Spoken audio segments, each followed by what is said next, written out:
Pois bem, primeiramente, bom dia, boa tarde, boa noite a todos. Bem-vindos a mais um Parada Programada, o seu programa de notícias rápidas, naquele formato podcast, né? Que é só você ouvindo e fazendo ali alguma outra coisa ali, certo?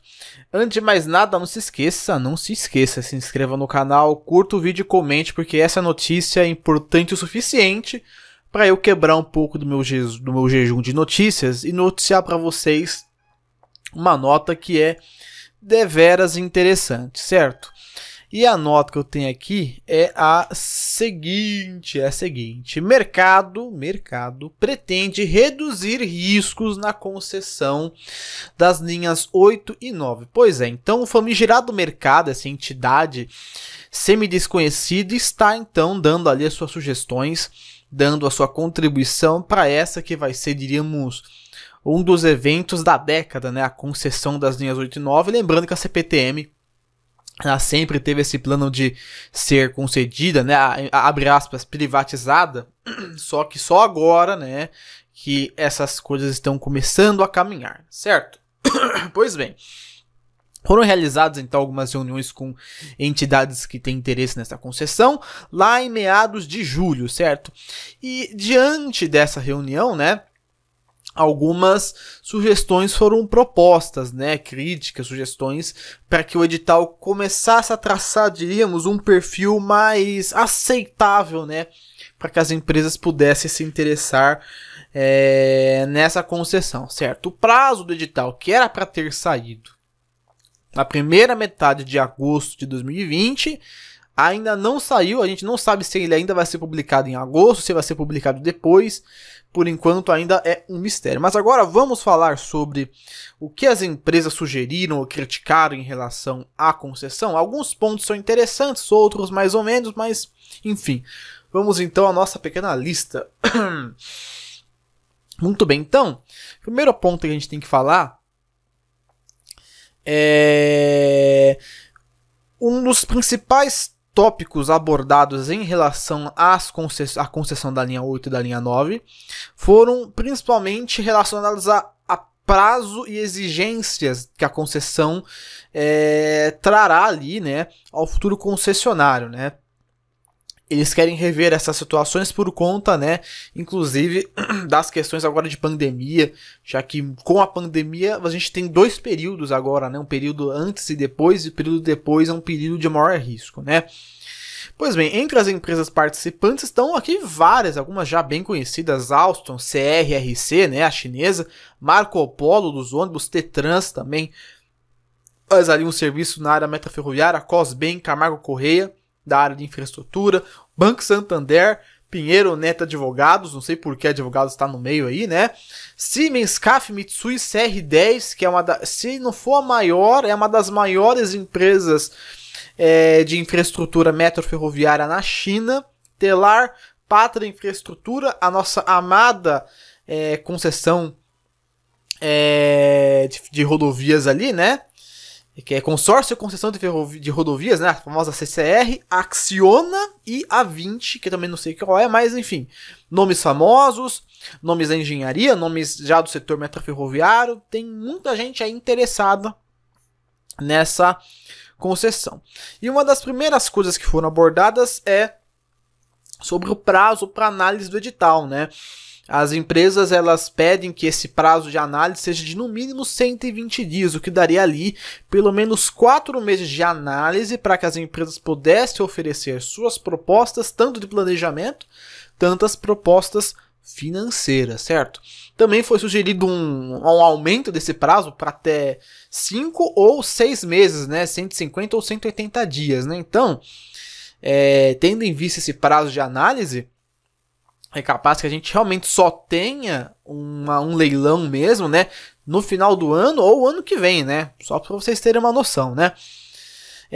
Além disso, também foi sugerida uma revisão, certo? Uma revisão de estudos de demanda diante do novo cenário já com o coronavírus. O que acontece? O coronavírus chegou, a situação mudou, todos entraram em quarentena, né? Bom, a gente estava meio que voltando aos poucos, não à normalidade, mas a um estado um pouco mais estável, né? Entretanto, é um estado que está sim muito mais abaixo daquilo que era antigamente, né?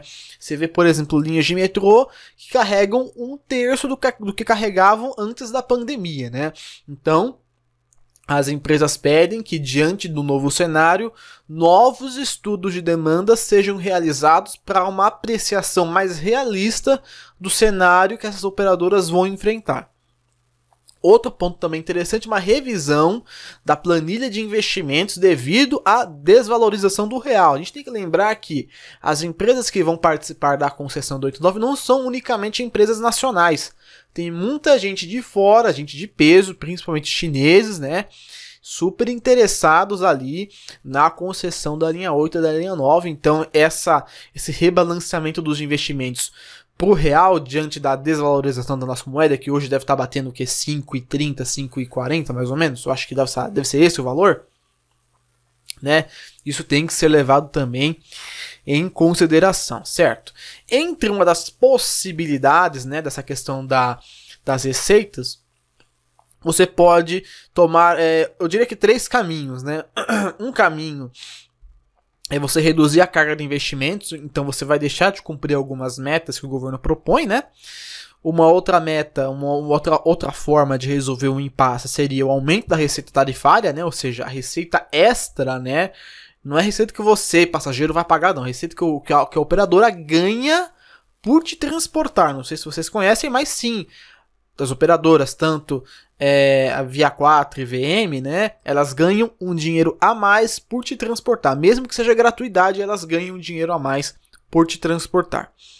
Então pode ter um aumento nessa receita por passageiro transportado ou até mesmo um aumento no período da concessão, que eu vejo com uma possibilidade para amortizar a questão do investimento, certo? Passando aqui para o próximo tópico. Vamos lá. Obras e investimentos de grande porte podem inviabilizar a meta de desempenho. É proposto, então, o alongamento do prazo para entrega das melhorias. Então, o que acontece? A CPTM está pedindo muita coisa num tempo razoavelmente curto. Então, eles avaliam que essa quantidade de investimentos logo de começo poderia impactar na própria qualidade da operação. Então eles pedem ali um equilíbrio das coisas para que pelo menos esses investimentos possam ser distribuídos de uma forma mais uniforme para manter o nível da operação compatível, certo? Esse aqui é um tópico que é bem discutido e que de fato eu, né, por mais ali que tenha uma posição um pouco divergente em relação a essa situação atual, eu concordo com essa posição das concessionárias, das eventuais concessionárias, sobre a compra de trens, né? Para quem não sabe, teve a novidade para vocês, para quem não sabe.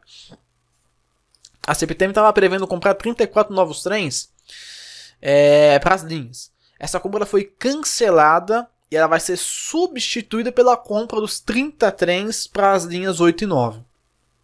Só que o que acontece é que a CPTM pediu um prazo para a compra dos 30 trens de 15 meses, dá 1 ano e 3 meses. E a gente sabe, né? Não sei se vocês sabem, mas eu que acompanho aqui, eu acompanhei praticamente todo o processo ali, né? De fabricação. Não que eu estava lá vendo os trens sendo fabricados, mas eu acompanhei todo o processo de documentação, de novidades que aconteciam com o trem chinês da série 2500, que foi sim um dos trens mais rápidos a serem entregues na CPTM. Da assinatura do contrato, que foi lá em 2017, no começo do canal, se duvidar, a primeira notícia no canal aqui foi sobre a assinatura dos contratos dos trens chineses. Até a entrega deles, começo de 2020, foi basicamente 2 anos e meio. 2 anos e meio para os chineses conseguirem fazer o trem. Então, para vocês terem uma noção de que o prazo é real. E realmente, as empresas classificaram essa proposta da CPTM como... eu esqueci a palavra exatamente como foi nomeada ali pelo metrô CPTM, que foi quem fez a matéria. Mas é praticamente impossível desse prazo ser cumprido. Então, obviamente se propôs um alongamento do prazo da entrega dos trens, né? Porque realmente não dá, é impossível você entregar um trem nesse prazo, não dá, né? Absolutamente não dá. Acho que nem se você fizer um mesmo projeto, por exemplo, pega um projeto do 8.000 e eu quero esse trem igualzinho, só faz ele. Acho que mesmo assim não ia dar o prazo para entregar 30 trens, né? Nesse período tão curto, né? É claro que talvez dê, mas se você faz pagar bem, talvez você consiga, né? Enfim, prosseguindo então. Outro ponto também sobre trens, a questão das exigências nas especificações técnicas. As operadoras, né, as futuras operadoras, dizem que a CPTM está sendo muito exigente em colocar ali algumas coisas como, por exemplo, a caixa somente de aço inox, né? Algumas empresas dizem que atualmente trens com caixas de alumínio são uma tendência, e essa tendência pode ali gerar, por exemplo, um custo menor na compra de trens, né? O peso da composição que por si só fica menor, né? Trocando o tipo de material, enfim. Eu não sei exatamente qual impacto teria a troca de um trem de aço inox por um trem de alumínio, né? Mas, enfim, é uma coisa que há de se pensar, né? Há de se pensar nessa hipótese. Vamos lá, próximo tópico, empreendimentos associados com o tempo de exploração maior que o da concessão. Por exemplo, se você tiver ali um negócio, por exemplo, um shopping integrado, e é um empreendimento acessório da concessionária, essa concessionária vai poder usufruir desse empreendimento por um período maior que o da própria concessão, ou seja, a concessão vai acabar, ela pode ser repassada ou para a CPTM ou para uma nova operadora, e o empreendimento da concessionária anterior vai continuar lá funcionando por um tempinho a mais. É uma maneira de você abater nessa questão financeira, certo? Falando em finanças, as empresas estão desconfiando.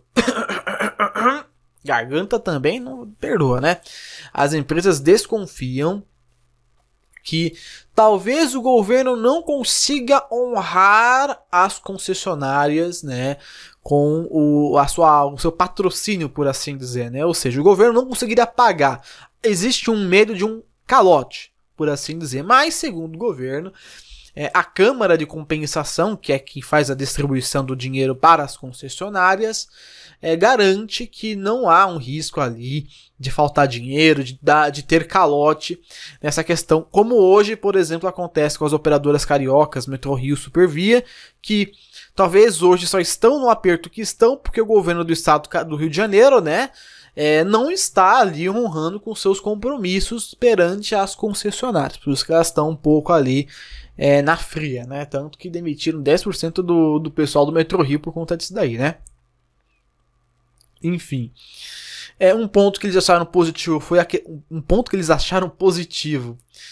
a questão do edital não exigir participantes com experiência na operação de trens, ou seja, você pode ter uma concessionária sem a experiência na operação de trens, né? O que pode ser um certo risco, se parar para pensar por um certo ponto, mas faz com que você tenha uma concorrência maior. Então é uma faca de dois gumes, né? Não sei, mas eu acho que não é bom você ter uma empresa que não sabe como operar. Acho que é bom você ter uma empresa que opere para, né, pelo menos a coisa caminhar bem, né? Ponto também interessante, receio quanto aos projetos da CPTM, sejam os projetos civis ou sistemas, como por exemplo o CBTC. Essa desconfiança é uma coisa que eu particularmente não entendo. Os projetos, pelo menos os civis da CPTM, eu não sou engenheiro, mas como técnico, pelo menos, eu não vi nenhum ali problema, nenhuma coisa muito complexa, né? Mesmo assim, talvez as empresas queiram ali rever algum desses projetos, né? Analisar tudo bonitinho para tomar uma decisão um pouco mais acertada em relação a esses investimentos, né? Então, para talvez tentar minimizar o custo, né? E quanto ao CBTC, é uma coisa misteriosa, já que no contrato de concessão, pelo menos na prévia que foi exposta, não existe obrigatoriedade no fornecimento do sistema, ou seja, se eles quiserem operar com ATC, eles podem continuar operando com o ATC. Próximo tópico aqui, indenização com prazos e valores claros, né, quanto à rescisão de contrato.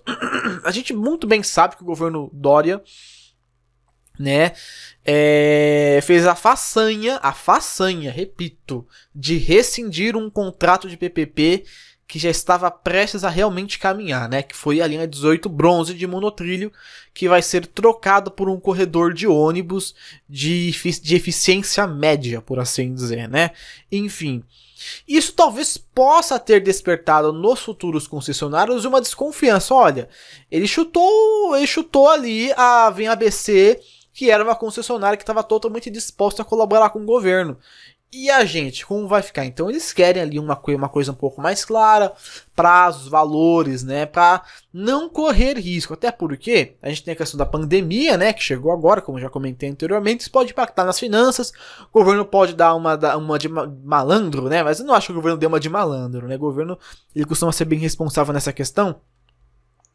Mas enfim, as empresas, elas têm essa desconfiança, têm esse medo, então é realmente de se questionar, né, quanto a esses prazos para rescisão do contrato ou não, o que indica, de certa forma, né, se tem esse debate sobre risco de rompimento de contrato logo no começo, é porque talvez eles estejam realmente analisando a concessão como um investimento de risco e não como um investimento de retorno garantido. Então, temos que ficar espertos, porque talvez essa concessão ali ela tenha alguns altos e baixos bem estranhos, né? Enfim.